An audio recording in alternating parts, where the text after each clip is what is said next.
Okay student, तो last lecture में हमने न्यूक्लियस का इंट्रोडक्शन स्टडी कर लिया था।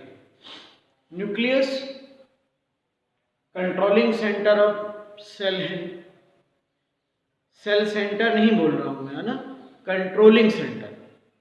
सेल सेंटर अगर आपसे क्वेश्चन पूछा जा रहा है तो उसका आंसर होगा सेंट्रियोल। बट कंट्रोलिंग सेंटर क्या है? Nucleus. Mastermind of cell, brain of cell, heart of cell, director of cell, ये आप न्यूक्लियस को बोल सकते हैं।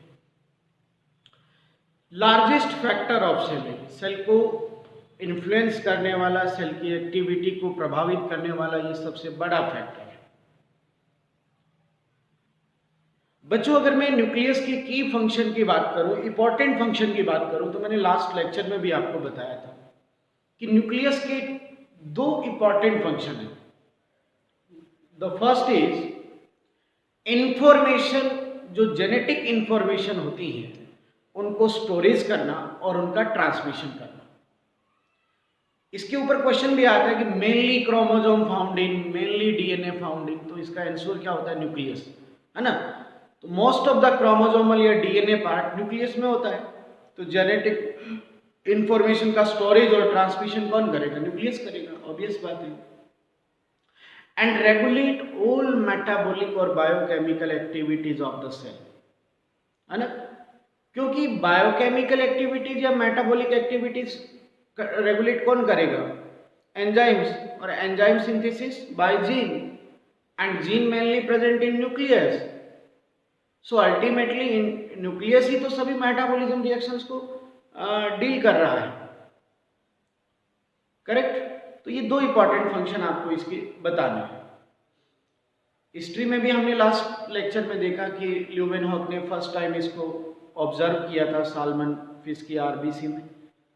लेटर ऑन रॉबर्ट ब्राउन ने ऑर्किड की रूट में इसकी डिटेल स्टडी की, तो इसकी डिस्कवरी का क्रेज रॉबर्ट ब्राउन को जाता है। स्ट्रासबर्गर ने न्यूक्लियोप्लाज्म और साइटोप्लाज्म नेम दिया था।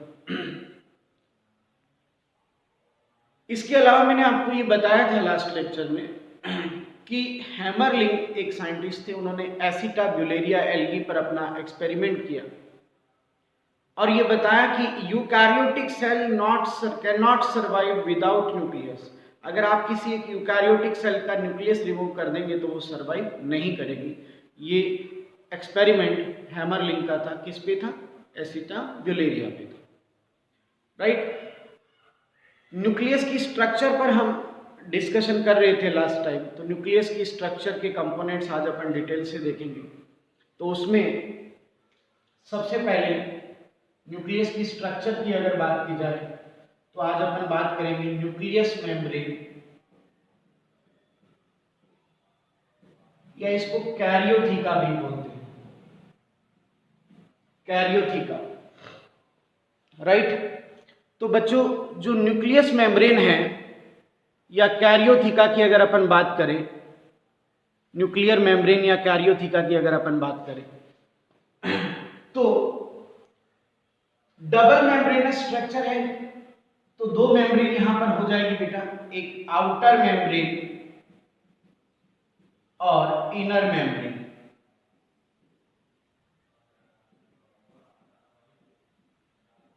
आउटर मेम्ब्रेन और इनर मेम्ब्रेन, क्योंकि न्यूक्लियस डबल मेम्ब्रेन स्ट्रक्चर है, राइट। इस तरह से डबल मेम्ब्रेन स्ट्रक्चर होगी, that is outer membrane and that is inner membrane, correct. अब मेम्ब्रेन कोई भी है बेटा, उसका कंपोजिशन होगा लिपिड प्लस प्रोटीन, यानी मेम्ब्रेन किसकी बनी हुई है? लिपिड और प्रोटीन की बनी होगी। या 60 to 90 आर्मस्ट्रॉन्ग इसकी थिकनेस होगी इस मेम्ब्रेन की। न्यूक्लियस मेम्ब्रेन की थिकनेस 60 to 90 आर्मस्ट्रॉन्ग और membrane composed bye lipid and protein. Is that clear? Now outer membrane और इनर मेम्ब्रेन पे क्या क्वेश्चन आ सकता है? सिंपल क्वेश्चन समझ लीजिए।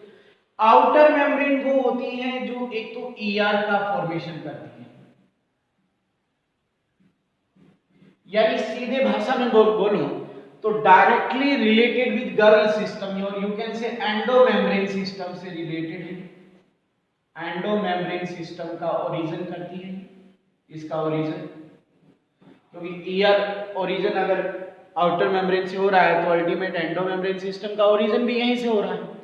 दूसरी बात, यहाँ पे राइबोसोम प्रेजेंट होते हैं।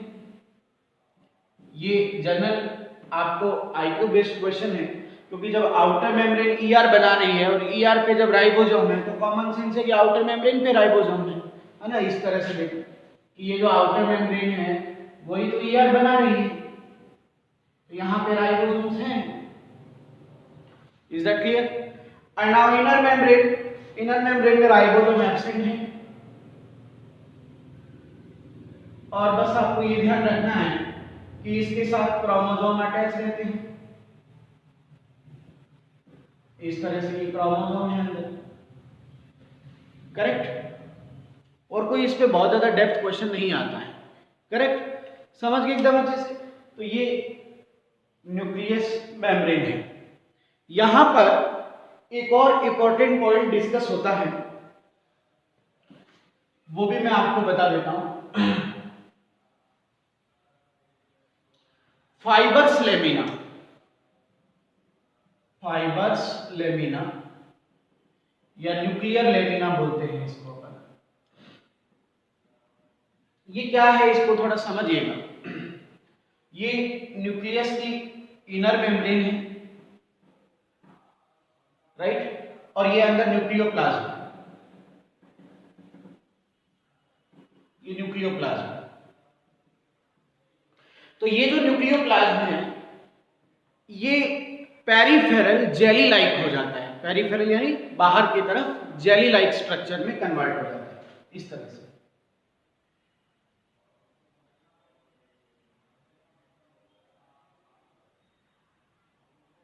तो न्यूक्लियोप्लाज्म ने ही ये जेली लाइक स्ट्रक्चर बनाई है और इसी जेली लाइक स्ट्रक्चर को बोलते हैं फाइबर्स लेमिना, करेक्ट।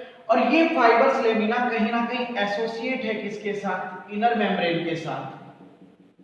तो इस फाइबर्स लेमिना का जो सबसे इंपॉर्टेंट फंक्शन होता है वो ये होता है कि ये सपोर्ट प्रोवाइड करवाती है, मैकेनिकल सपोर्ट देती है, मैकेनिकल स्ट्रेंथ देती है किसको?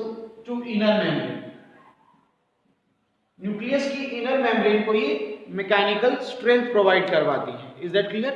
And jelly like structure of nucleoplasm in peripheral region is called fibers lamina. Is that clear? Okay. तो ये न्यूक्लियर मेम्ब्रेन के बारे में हमने डिस्कस किया। इसके बाद बच्चों इसमें आ जाता है न्यूक्लियर पोर। तो न्यूक्लियर पोर जो है इसका 200 से 800 आर्मस्ट्रॉन्ग साइज है ना। और न्यूक्लियर मेम्ब्रेन में लगभग 10% एरिया पे न्यूक्लियर पोर प्रेजेंट होते हैं जो ट्रांसपोर्टेशन का काम करते हैं, ये ट्रांसपोर्टेशन का काम करते हैं। और ध्यान रखिएगा न्यूक्लियर मेम्ब्रेन ट्रांसपोर्टेशन नहीं करती है, ये ट्रांसपोर्टेशन नहीं करती। जनरली मेम्ब्रेन ट्रांसपोर्टेशन करती है ना, बट न्यूक्लियर मेम्ब्रेन ट्रांसपोर्टेशन नहीं करती। तो अब आपके मन में एक सवाल है कि सर ऐसा क्यों? तो इसका जवाब थोड़ी सी देर बाद में आपको दे दिया जाएगा। फिलहाल न्यूक्लियर कोर देखिए आप। तो न्यूक्लियर कोर ही ट्रांसपोर्टेशन करेंगे। न्यूक्लियर कोर वहां होंगे जहां दोनों न्यूक्लियर मेम्ब्रेन फ्यूज हो जाएंगे, both nuclear membrane are fused. यानी इस तरह से आप डायग्राम से देखिए, जहां पे दोनों मेम्ब्रेन फ्यूज हो जाएगी इस तरह से,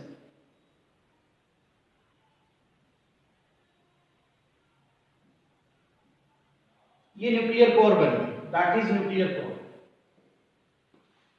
इज दैट क्लियर? अब न्यूक्लियर कोर जो होता है इसकी स्ट्रक्चर कुछ इस तरह से होती है, देखो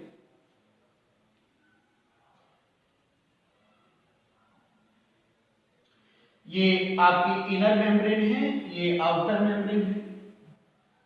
यहां पे देखो इस तरह से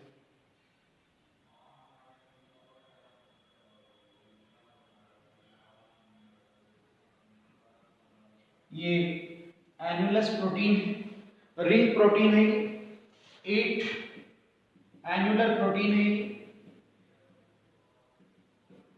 और यहां पे आरएनपी है, राइबोन्यूक्लियोप्रोटीन।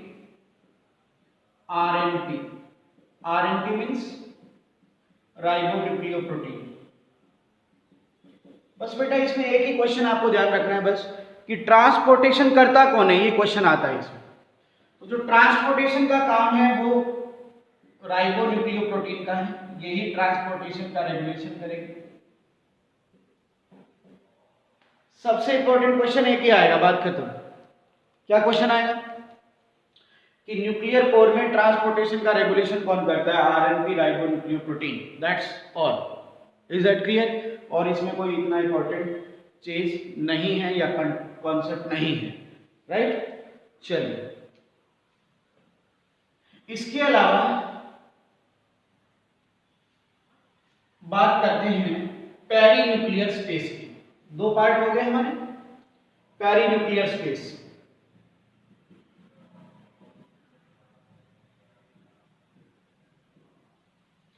तो पेरीन्यूक्लियर स्पेस कहां होगा? देखो बेटा कि ये आउटर मेम्ब्रेन है, ये इनर मेम्ब्रेन है, ये न्यूक्लियस की आउटर मेम्ब्रेन और ये न्यूक्लियस की इनर मेम्ब्रेन। तो पेरीन्यूक्लियर स्पेस क्या होगा? Between outer membrane and inner membrane. ये वाला जो स्पेस है दैट इज पेरीन्यूक्लियर स्पेस।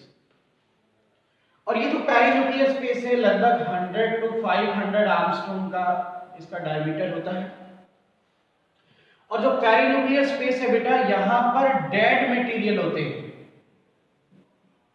या क्रिस्टल डिपॉजिट होते हैं यहां पर, और जो बैरियर का काम करते हैं बेटा, role as barrier for transportation, role as barrier. तो इसी वजह से मैंने आज आपको क्या कहा था बताइए जरा? मैंने कहा था कि मेम्ब्रेन ट्रांसपोर्ट नहीं कर पाएगी। क्यों नहीं कर पाएगी? इधर अगर अंदर मटेरियल आएगा तो ये बैरियर है, बाहर नहीं जाने देगा क्योंकि ये बैरियर है। तो फिर ट्रांसपोर्टेशन करने के लिए आपको किसकी जरूरत होगी? पोर की जरूरत होगी, करेक्ट? तो मेम्ब्रेन ट्रांसपोर्ट क्यों नहीं करती? क्योंकि पेरीन्यूक्लियर स्पेस में डेड और क्रिस्टल लाइक मटेरियल डिपॉजिट हैं जो कि बैरियर का रोल प्ले करते हैं और ट्रांसपोर्टेशन को इनहिबिट करते हैं, और इसीलिए ट्रांसपोर्टेशन न्यूक्लियर कोर की वजह से होता है। Is that clear? समझ गए होंगे अच्छे से? न्यूक्लियर कोर की डिटेल इलेक्ट्रो माइक्रोस्कोपिक स्ट्रक्चर जो समझाई थी वो फ्रैंक ने समझाई थी, है ना? तो इसके बाद न्यूक्लियस की स्ट्रक्चर में नेक्स्ट आता है न्यूक्लियोप्लाज्म,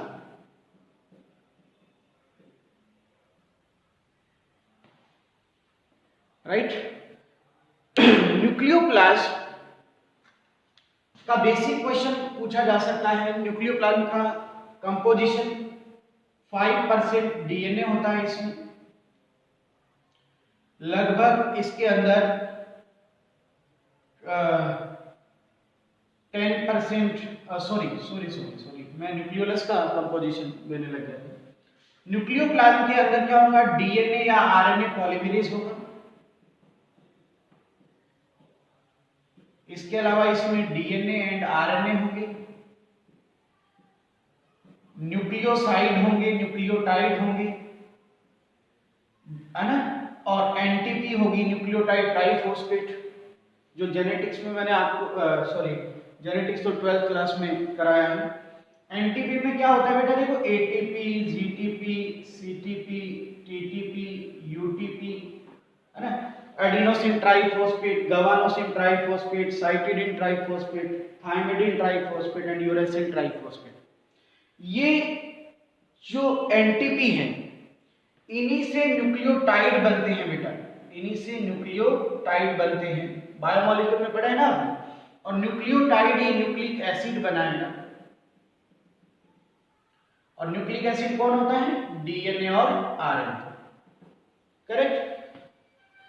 तो that is the composition of nucleoplasm. DNA polymerase कौन होता है बेटा? जो डीएनए सिंथेसिस करता है। और आरएनए पॉलीमरेज क्या होता है? जो आरएनए सिंथेसिस करता है। और न्यूक्लियोसाइड क्या है? परिकर्सर है न्यूक्लियोटाइड का, क्योंकि न्यूक्लियोसाइड से ही न्यूक्लियोटाइड बनेंगे। Is that clear? Actually nucleotide क्या होता है? न्यूक्लियोटाइड होता है एएमपी, मोनोफॉस्फेट। ये ट्राइफॉस्फेट है ना, तो इससे क्या होता है? दो इनऑर्गेनिक फॉस्फेट रिलीज हो जाती है। तो पीछे क्या बचेगा आपका, देखो AMP ये न्यूक्लियोटाइड है, GMP ये न्यूक्लियोटाइड है, CMP, TMP और UMP ये न्यूक्लियोटाइड है, ऑल आर न्यूक्लियोटाइड, राइट। समझ गए एकदम अच्छे से। तो ये न्यूक्लियोप्लाज्म जो है उसका कंपोजिशन है, प्लस इसके अंदर stone and non stone protein भी होगी।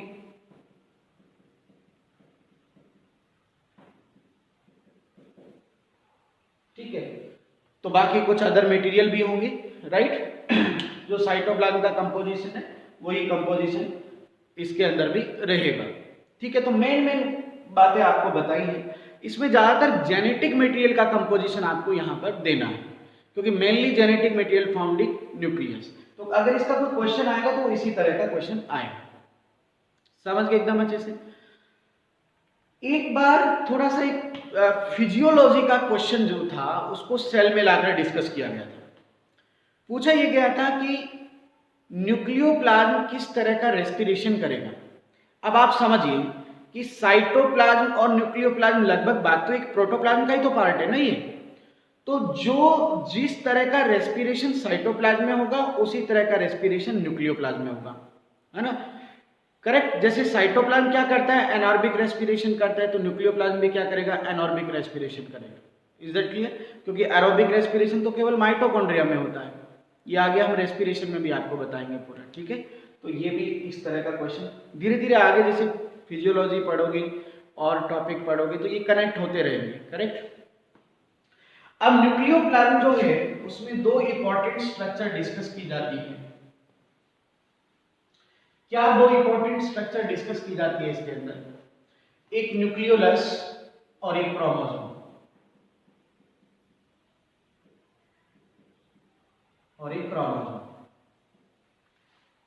करेक्ट बेटा। तो थोड़ा हम न्यूक्लियोलस के बारे में बात कर लेते हैं।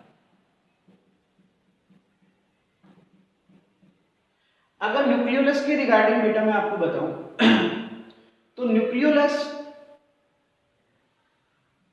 राइबोसोम फैक्ट्री है, क्योंकि यहां पर आरएनए का सिंथेसिस होता है। मैं मेन क्वेश्चन बताऊंगा आपको, देखो, यानी ये राइबोसोमल फैक्ट्री है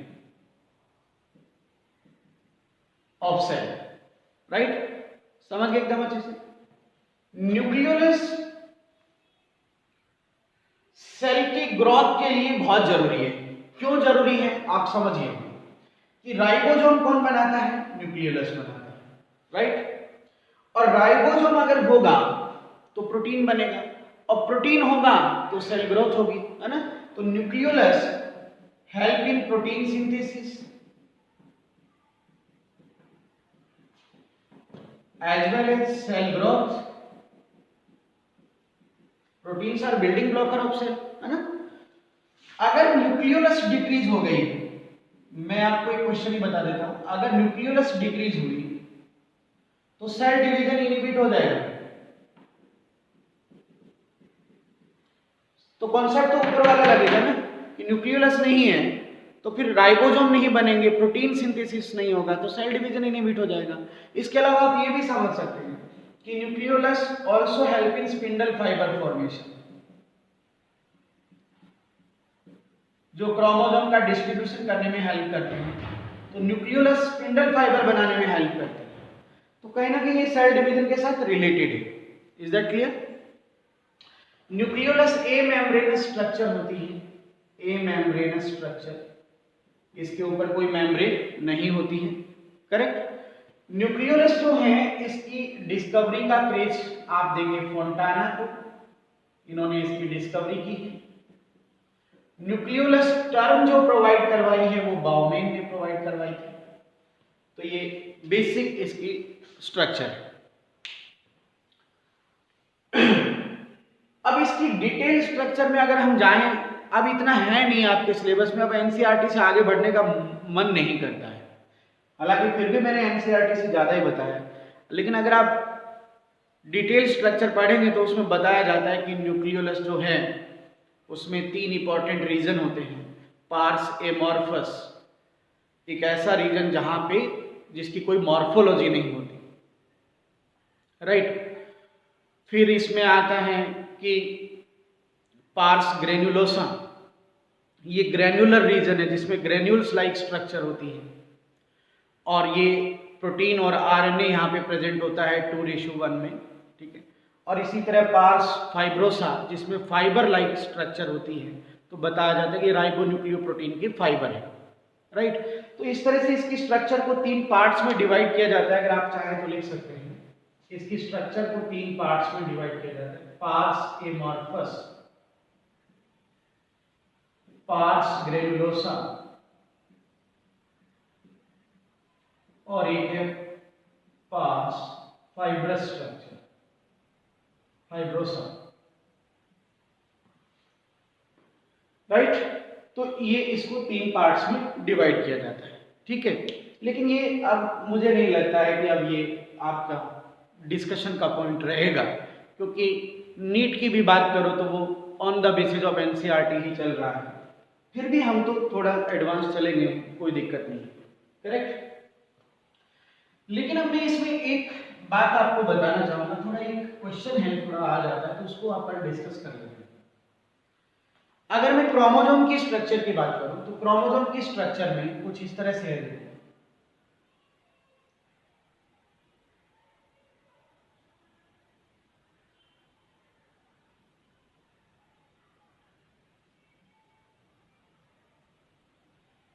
ये क्रोमोसोम की स्ट्रक्चर, इस क्रोमोसोम की स्ट्रक्चर में ये जो एंड है ये टीलोमियर है, फिर यहां पर ये नैरो हो जाता है, ये पूरा क्रोमेटिड है। क्रोमोसोम की स्ट्रक्चरल यूनिट क्या है? क्रोमेटिड। तो क्रोमेटिड का एक एंड टीलोमियर हो गया, और फिर देखो एक जगह से ये नैरो हो जाता है, इसको बोलते हैं प्राइमरी कंस्ट्रिक्शन साइट।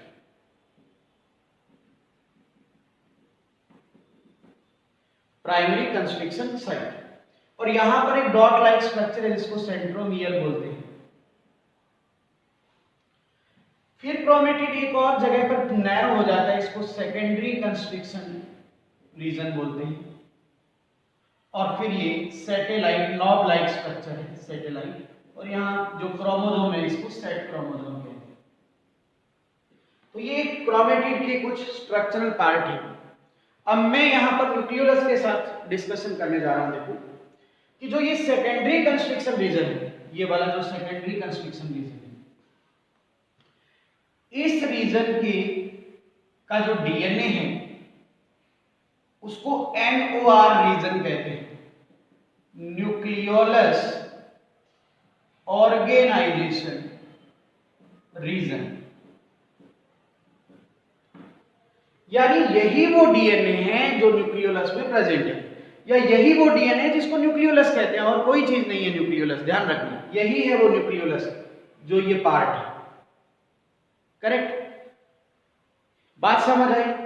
और यही वो डीएनए है बेटा जो आरएनए बनाएगा, जो राइबोसोम बनाएगा, यही है वो डीएनए सेकेंडरी कंस्ट्रक्शन वाला, करेक्ट। समझ आया एकदम अच्छे से? और ये वाला जो रीजन है वो, जैसे ह्यूमन की मैं बात करता हूं, ह्यूमन में total 13 number chromosome, 14 number, 15 number, 21 और 22, ये नंबर वाले जो क्रोमोसोम हैं इनमें NOR प्रेजेंट होता है। बात सारे क्रोमोसोम में नहीं होता है।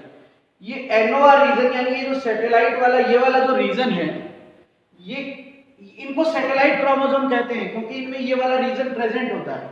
कौन कौन से नंबर के क्रोमोसोम है? 13, 14, 15, 21 और 22, इनमें ये NOR प्रेजेंट है।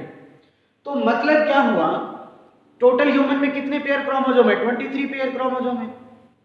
तो उनमें 5 क्रोमोसोम ऐसे हैं जिनमें NOR प्रेजेंट है। तो इसका मतलब ये हुआ कि एक न्यूक्लियस में न्यूक्लियोलस कितनी हो जाएगी? अगर एक न्यूक्लियस की बात करें तो उसमें न्यूक्लियोलस कितनी हो जाएगी? 5 क्रोमोसोम के अंदर है ना ये न्यूक्लियोलस, न्यूक्लियोलस वाला रीजन है ना, यही तो न्यूक्लियोलस है, मैं बोल रहा हूं ना। तो फिर अपन इसको बोल सकते हैं कि 5 पेयर या फिर अपन बोलेंगे 10। Is that clear? तो ये थोड़ा ध्यान रखना, ये 5 क्रोमोसोम वाला कॉन्सेप्ट, ठीक है। तो ये न्यूक्लियोलस के बारे में मैंने आपको बताया। अब अपन बेटा इसके बाद इसमें डिस्कस करते हैं न्यूक्लियस के स्ट्रक्चर में आगे का पॉइंट। यहां तक समझ आया आपको अच्छे से? तो न्यूक्लियस में लास्ट पार्ट जो हमारा रहता है वो है क्रोमोसोम।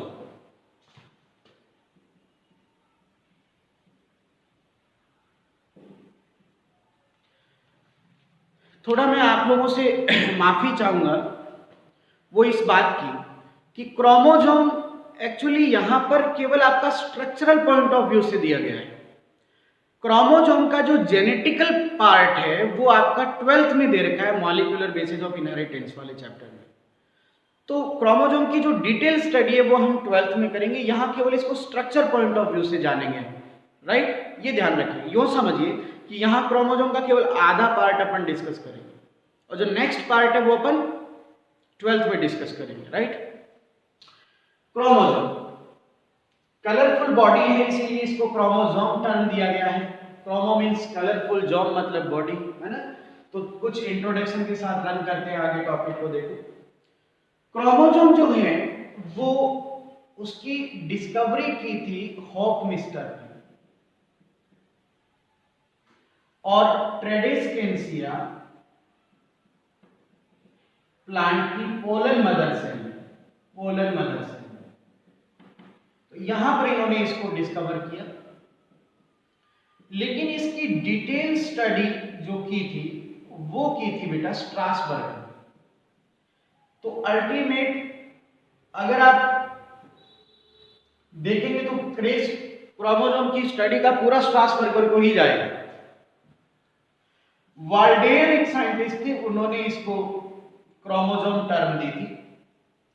क्रोमोसोम टर्म देने वाले साइंटिस्ट वाल्डेयर। फ्लेमिंग ने क्रोमोनिमेटा या क्रोमोनीमा या क्रोमेटिन टर्म दिया, करेक्ट? तो ये बेसिक जो है थोड़ी सी हिस्ट्री है जिसको ध्यान में रखना है, अगर याद रहे तो ठीक है, ठीक है। इसके बाद मेन कुछ कॉन्सेप्ट वाली बातों पर आते हैं। क्रोमोसोम का स्टेन पूछा जाता है। क्रोमोसोम के लिए अपन एल्केलाइन स्टेन यूज करते हैं इसको ऑब्जर्व करने के लिए। तो इसके लिए स्टेन या तो फ्यूसिन स्टेन आती है या एसीटोकार्बाइन। तो ये क्वेश्चन एक दो बार पूछा गया है तो इसको आप ध्यान रखें। इसके अलावा क्रोमोसोम जो है उसका अगर मैं नॉर्मल क्रोमोसोम की बात करूं तो जो नॉर्मल क्रोमोसोम है उसका 0.5 to 30 माइक्रोन इसकी लेंथ है और 0.2 से 3 माइक्रोन इसका डायमीटर है या विड्थ बोल सकते हैं। तो ये क्रोमोसोम का साइज है। इसमें भी आप ध्यान रखेंगे कि प्लांट में बिगर साइज के क्रोमोसोम होते हैं जबकि एनिमल में स्मॉल साइज के क्रोमोसोम होते हैं। ध्यान रखिएगा, प्लांट में बिगर साइज के क्रोमोसोम है और एनिमल में सेल में स्मॉल साइज के क्रोमोसोम होते हैं, राइट? ये भी आप ध्यान रखें। यानी लिख देता हूं मैं, प्लांट में इनका साइज, क्रोमोसोम का साइज ज्यादा होगा, बड़ा होगा, और एनिमल में क्रोमोसोम का साइज कम होगा, ठीक है। अब अगर हम इसके बाद क्रोमोसोम की बात करें तो क्रोमोसोम का कंपोजिशन क्या होता है वो देखो कि DNA plus histone protein. Mainly ये दोनों ही क्रोमोसोम स्ट्रक्चर डिजाइन कर देते हैं। डीएनए के साथ क्या मिलती है? Histone protein. मैंने प्रीवियस लेक्चर में भी आपको बताया हुआ है प्रोकैरियोट्स के अंदर। बट इसके अलावा क्रोमोसोम के कंपोजिशन में नॉन हिस्टोन प्रोटीन भी होती है,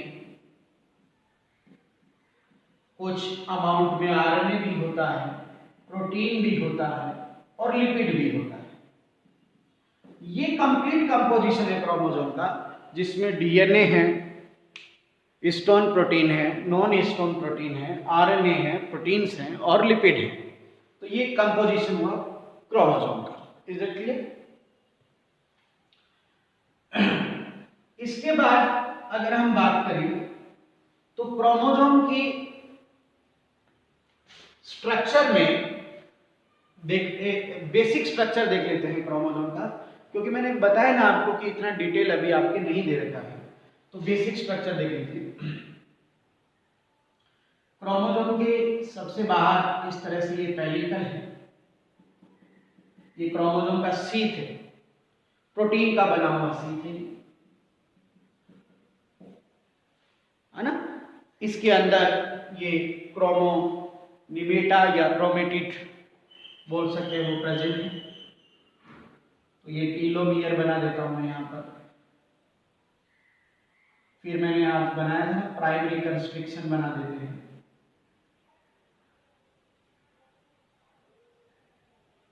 फिर सेकेंडरी कंस्ट्रिक्शन का पार्ट ले लेते हैं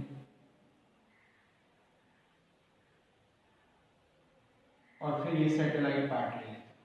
ये क्रोमेटिड की स्ट्रक्चर। और ये जो अंदर है ये है आपका मैट्रिक्स। और इस मैट्रिक्स में आरएनए भी होता है, प्रोटीन भी होते हैं और लिपिड भी होता है। तो मैट्रिक्स के अंदर ही ये क्रोमेटिड जो है वो एम्बेडेड रहता है, या यूं बोलिए कि स्टेबल रहता है। करेक्ट। अब अपन इसकी स्ट्रक्चर की बात करते हैं, तो यहां से स्टार्ट करते हैं। तो ये आता है टीलोमियर। अगर अपन टीलोमियर की बात करें तो टीलोमियर क्या है? One end of chromosome. ये क्रोमोसोम का एक एंड है। और यहां पर आप देखेंगे लूप लाइक स्ट्रक्चर है, यहां पर लूप लाइक स्ट्रक्चर है। और ये लूप क्रोमोसोम को स्टेबिलिटी देता है। इससे क्रोमोसोम क्या होता है? स्टेबल होता है। कैसे होता है स्टेबल? कि भाई एक बात देखो कि आपके घर में कोई दूसरा आ जाए तो आप अनस्टेबल फील करेंगे कि नहीं करेंगे? सिमिलरली ये अगर क्रोमोसोम है तो इसके साथ अगर कोई दूसरा क्रोमोसोम आके जुड़ेगा तो फिर ये क्रोमोसोम क्या माना जाएगा? अनस्टेबल माना जाएगा। लेकिन आप देसी भाषा में समझिए कि टीलोमियर ने तो ये दरवाजा ही बंद कर दिया है। ये देखिए, अगर ये खुला रहता तो कोई भी आके जुड़ जाता ना यहां पर, लेकिन टीलोमियर की वजह से यहां पर लूप बन गया है, और लूप बनने की वजह से अब ये स्टेबल हो गया। अब यहां पर कोई अदर क्रोमोसोम बाइंड नहीं होगा, यानी लूप बनने से जो अदर क्रोमोसोम की बाइंडिंग है वो नहीं होगी। करेक्ट। तो ये स्टेबल बनाता है। दूसरी बात, यहां पर ए टी जी जी जी इस तरह से रिपीटेटिव डीएनए वो होता है जिसमें एक न्यूक्लियोटाइड रिपीट होता है। देखो रिपीट हो रहा है, देखो जी जी जी जी रिपीट हो रहा है, तो ये रिपीटेटिव डीएनए। तो यहाँ ये जो डीएनए है ये रिच अमाउंट में होता है, और इसी डीएनए की वजह से ये लूप बनता है, और इस लूप को बोलते हैं क्वाड्रेट जी लूप। जी मतलब गवानोसिन, एडेनिन, थाइमिन, गवानिन सुना है ना आपने? तो ये गवानिन का लूप बन रहा है यहाँ पर, ठीक है ना। तो इसी वजह से ये स्टेबिलिटी मिल रही है, तो ये भी ध्यान रखिएगा। और इस पार्ट का जो डीएनए है, टीलोमेयर का जो डीएनए है, इस डीएनए का रेप्लिकेशन करने के लिए एक स्पेशल एंजाइम होता है फॉर रेप्लिकेशन। एक एंजाइम होता है यहां पर टीलोमेरेज। ध्यान रखिएगा, बहुत बेहतरीन क्वेश्चन है।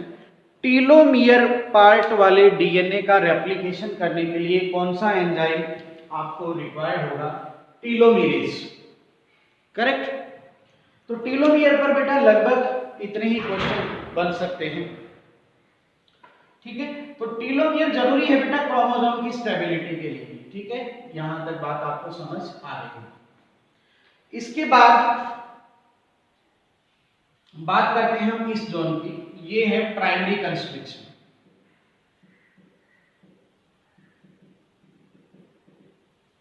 ठीक है।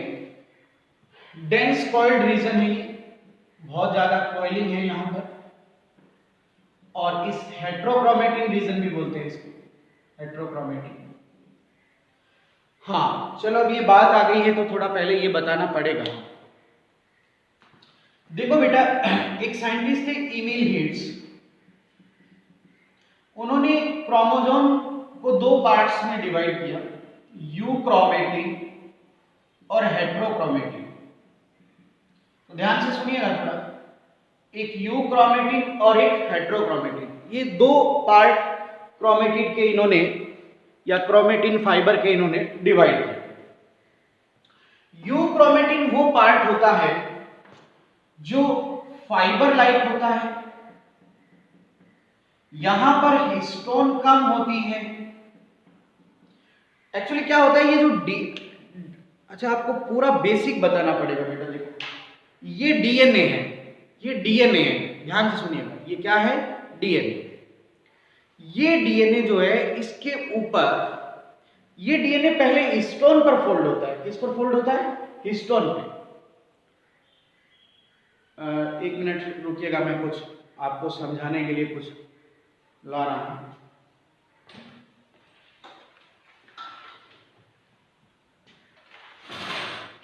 अब समझिए आप, जरा थोड़ा ध्यान से समझना। अब आप यूं समझिए कि ये डीएनए है, ये वायर जो है ये डीएनए है और ये हिस्टोन है। एक्चुअली होता क्या है कि ये जो डीएनए है ये इस हिस्टोन पर इस तरह से फोल्ड होता है, इस तरह से ये फोल्ड हो गया।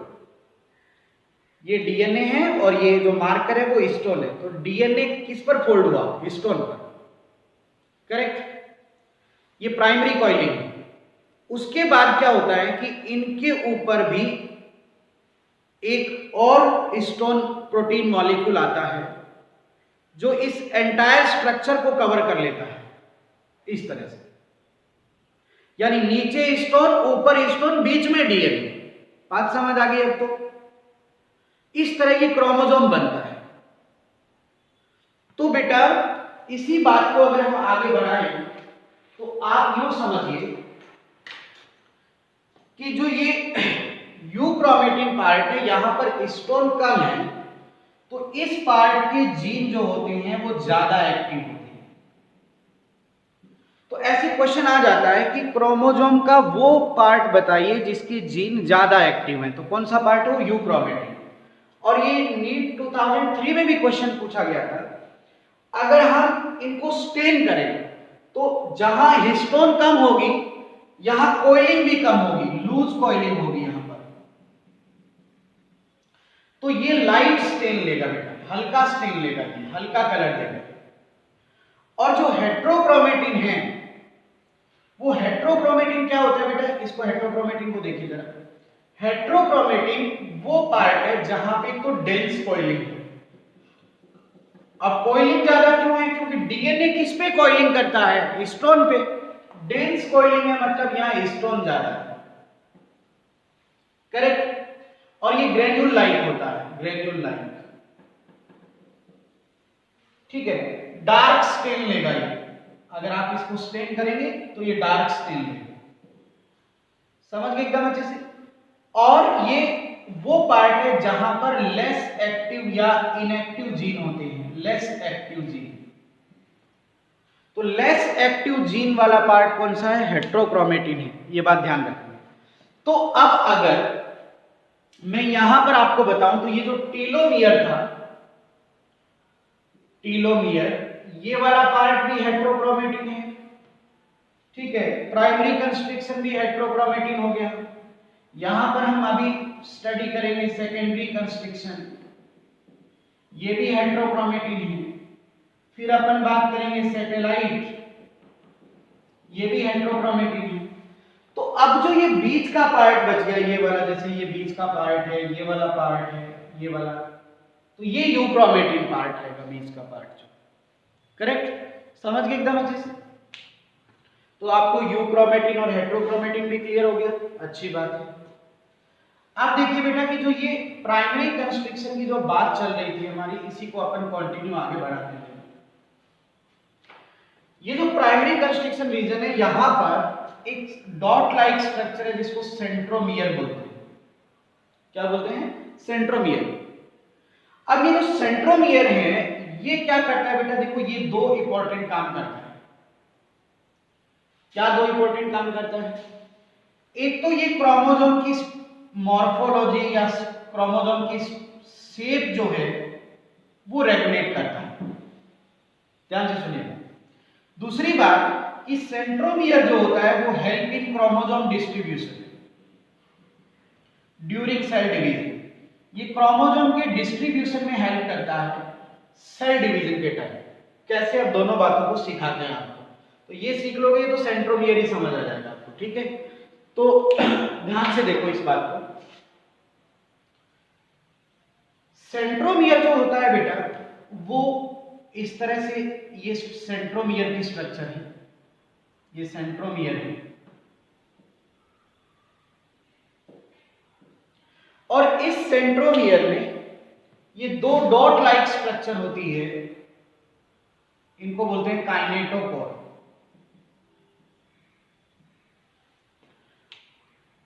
और ये क्रोमोसोम हो गया ना इस तरह से, देखो ये आगे इधर आर्म होगी और ये इधर आर्म होगी, ये क्रोमोसोम है ना।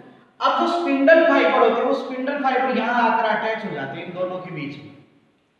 ये जो दो डॉट लाइक स्ट्रक्चर है यहां पर ये स्पिंडल फाइबर जुड़ता है, ये स्पिंडल फाइबर। अब आप समझिए कि अगर क्वेश्चन आए कि स्पिंडल फाइबर किससे अटैच होता है? सेंट्रोमियर से। क्रोमोसोम के किस पार्ट से अटैच होता है? सेंट्रोमियर से। और अगर काइनेटोकोर ऑप्शन है तो फिर आप ये करेंगे, क्योंकि आप ये देखिए डायरेक्ट कहां अटैच हो रहा है? काइनेटोकोर से। और काइनेटोकोर किसका पार्ट है? सेंट्रोमियर का ही पार्ट है। अब देखिए जब स्पिंडल फाइबर यहां अटैच होगा तो फिर पुल पुश मैकेनिज्म से क्रोमोसोम मूव करेंगे, समझ गए है ना। स्पिंडल फाइबर ही तो कॉन्ट्रैक्शन से क्रोमोसोम की मूवमेंट करवाते हैं। तो spindle fibre attach with centromere, और फिर जब स्पिंडल फाइबर पुल और प्रेशर मैकेनिज्म करेंगे तभी क्रोमोसोम मूव करेगा और वो क्या होगा? डिस्ट्रीब्यूट होगा। तो सेंट्रोमियर का ये तो समझ गया आप एकदम अच्छे से।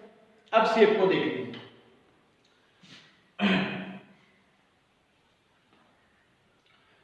देखो बेटा कि सेंट्रोमियर की पोजीशन ही क्रोमोसोम की शेप रेगुलेट करती है। अब अगर सेंट्रोमियर एकदम मिडल में है, सेंट्रोमियर कहां? एकदम मिडल में।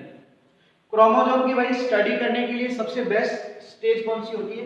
Mid metaphase. ध्यान रखना, सेल डिवीजन में पढ़ेंगे आप। मिड मेटाफेज स्टेज में ही क्रोमोसोम की स्टडी होती है, ये ध्यान रखना आप लोग, ठीक है। ये बात ध्यान रखोगे, मिड मेटाफेज में ही क्रोमोसोम की स्टडी होती है। अब देखो अगर सेंट्रोमियर एकदम मिडल में है तो फिर एक आर्म यूं हो जाएगी, दूसरी आर्म यूं हो जाएगी, है ना। दो आर्म है ना क्रोमेटिड की, इस तरह से। तो अगर सेंट्रोमियर मिडल में है तो इस पोजीशन को बोलते हैं मेटासेंट्रिक। मेटा मतलब बीच में है, सेंट्रिक मतलब सेंट्रोमियर। तो क्रोमोसोम की शेप क्या होगी बताओ? वी शेप का क्रोमोसोम हो गया। अब पोजीशन समझ आ गई। अब अगर कुछ इस तरह से है, देखो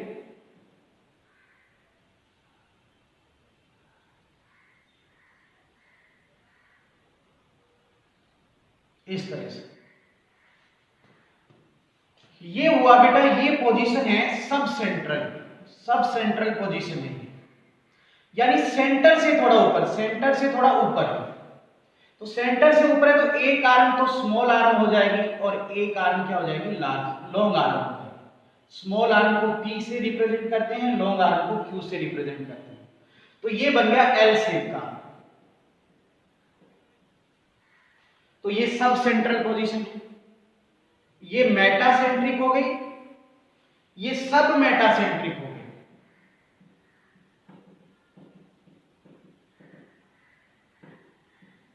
दो पोजीशन हो गई और शेप देखो चेंज हो रही है।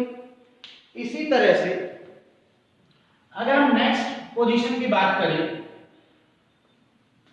तो वो कुछ इस तरह से होगी। देखो कि अब ये सब टर्मिनल हो गया है, मतलब इस तरह से, यानी ये थोड़ा और ऊपर आ गया है, सेंट्रोमियर यहां आ गया है। ये सब टर्मिनल पोजीशन है।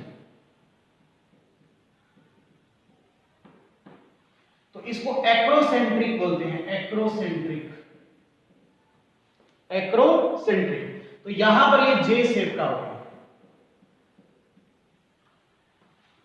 राइट। तो देखो सेंट्रोमियर की पोजीशन अगर बदल रही है तो क्रोमोसोम की शेप भी बदल रही है। अब इसके बाद देखो एकदम एंड पर करते हैं अपन इसको। ये वाला। अब ये सेंट्रोमियर एकदम एंड पर है, तो इसको बोलते हैं टीलोसेंट्रिक पोजीशन, और यहां पर ये आई शेप का हो जाएगा, आई शेप का हो जाएगा। बात समझ आ गई एकदम अच्छे से। और ह्यूमन के जो क्रोमोसोम है, ह्यूमन के, वो मेटासेंट्रिक भी है, सब मेटासेंट्रिक भी है, एक्रोसेंट्रिक भी है, बट टीलोसेंट्रिक नहीं है। ह्यूमन के क्रोमोसोम टीलोसेंट्रिक नहीं है। एक और बता दूं मैं आपको बात कि टीलोसेंट्रिक क्रोमोसोम स्टेबल नहीं होता है, वो या तो एक्रोसेंट्रिक में चेंज होगा या फिर वो लाइसिस होगा, पर चेंज हो जाता है। Is that clear? ये बात ध्यान रखना। चलिए सेंट्रोमियर वाली बातें आपको सारी समझ आ गई है ना, तो ये शेप आपको क्लियर हो गई है। चलिए अच्छी बात है। अब क्रोमोसोम की स्ट्रक्चर में कोई ज्यादा पॉइंट नहीं बचा है। सेकेंडरी कंस्ट्रक्शन में अभी आपको बताया ये एनओआर रीजन है, न्यूक्लियोलस ऑर्गेनाइजेशन रीजन है। यही वो रीजन है जो न्यूक्लियोलस बनाएगा, यही वो रीजन है जो आरआरएनए बनाएगा। ठीक है, इसमें आप ये बात ध्यान रखें। ये नॉब लाइक स्ट्रक्चर है, नॉब लाइक स्ट्रक्चर, ये दूसरा एंड हो जाएगा। ठीक है, और यहां जो क्रोमोसोम है इनको सेट क्रोमोसोम कहते हैं। इस एरिया का जो ये क्रोमोसोमल डीएनए है उसको सेट क्रोमोसोमल डीएनए कहते हैं। साइने एसिडो थाइमोन्यूक्लियोनिको, ये शायद इसकी फुल फॉर्म है, राइट। तो सेट क्रोमोसोम इसको कहते हैं। अब ये जो सैटेलाइट वाला पार्ट है, ये मैंने अभी आपको बताया था कि 13, 14, 15, 21 और 22 ह्यूमन के अंदर, ह्यूमन में इतने नंबर वाले ये जो क्रोमोसोम हैं, यानी 5 क्रोमोसोम में ये प्रेजेंट होता है। क्लियर? तो ये बेसिक स्ट्रक्चर है क्रोमोसोम की। अब आपको एक और इंपॉर्टेंट चीज, एक और इंपॉर्टेंट कॉन्सेप्ट जो है वो मैं बता रहा हूं, उससे शायद आपको और हेल्प मिल जाए। एक्चुअली होता क्या है, ये डीएनए है। क्या है? डीएनए। डीएनए हिस्टोन प्रोटीन पे फोल्ड होता है। मैंने अभी बताया था ना कि वो वायर क्या था? डीएनए, और ये मार्कर क्या था? हिस्टोन। तो वो इसके ऊपर क्या हो रहा है? फोल्ड हो रहा है। तो ये जो डीएनए है वो हिस्टोन प्रोटीन पर फोल्ड होगा, और हिस्टोन प्रोटीन 4 टाइप की होती है बेटा, H1, H2, H3 और H4। ये टाइप किसके हैं? हिस्टोन प्रोटीन के। तो यहां पर डीएनए के साथ H2, H3 और H4 हिस्टोन है, यानी ये है। इनके साथ जब डीएनए फोल्ड होगा तो एक स्ट्रक्चर बनती है जिसको बोलते हैं न्यूक्लियोसोम। क्या बोलते हैं? न्यूक्लियोसोम। न्यूक्लियोसोम पर अब एक और हिस्टोन आ जाती है। कौन सी आ जाती है? H1। ये आने के बाद बन जाता है क्रोमेटिन। ये थिन फाइबर है, ठीक है ना, इनविजिबल है, जिसको आप अच्छे से देख नहीं पाएंगे, ठीक है ना। लगभग 100 आर्मस्ट्रॉन्ग इसकी थिकनेस है। नेट लाइक, जाल लाइक होता है ये इस तरह से, तो आप इसको इस तरह से होता है, ठीक है। अब इसकी डेंस कॉइलिंग होती है, डेंस फोल्डिंग होगी इसी की क्रोमेटिन, और अब ये बनाएगा क्रोमेटिन जिसकी थिकनेस 300 आर्मस्ट्रॉन्ग होगी। ये थिक होगा और विजिबल भी होगा, और क्रोमेटिड ही क्रोमोसोम की स्ट्रक्चरल यूनिट है। ये क्रोमेटिड है, राइट। क्रोमोसोम पढ़ने का मतलब आप क्रोमेटिड पढ़ रहे हैं। तो इस तरह से आप थोड़ा सा और इसका जो है बेसिक ओवरव्यू ले सकते हैं, ठीक है। बात समझ आई आपको एकदम अच्छे से? तो बच्चों इस तरह से क्रोमोसोम का हमने इंट्रोडक्शन लिया है, ठीक है। एक और इसमें अगर आपके क्वेश्चन आ जाए तो, क्योंकि मैंने बोला ना ये क्रोमोसोम आधा अधूरा है, आधा इधर 11th में दे रखा है और आधा उधर दे रखा है आपका जो 12th में। कैरियोटाइप, कैरियोटाइप क्या होता है? ये बेटा सिंपल भाषा में समझाता हूं मैं आपको कि क्रोमोसोम की फोटोग्राफिक फिल्म है, इमेज है, जो कि इस क्रम में अरेंज की जाती है कि पहले बड़ा क्रोमोसोम आएगा, फिर छोटा, फिर छोटा, फिर छोटा, इस तरह से। कौन सा ऑर्डर हो गया? ये डिसेंडिंग ऑर्डर हो गया क्या?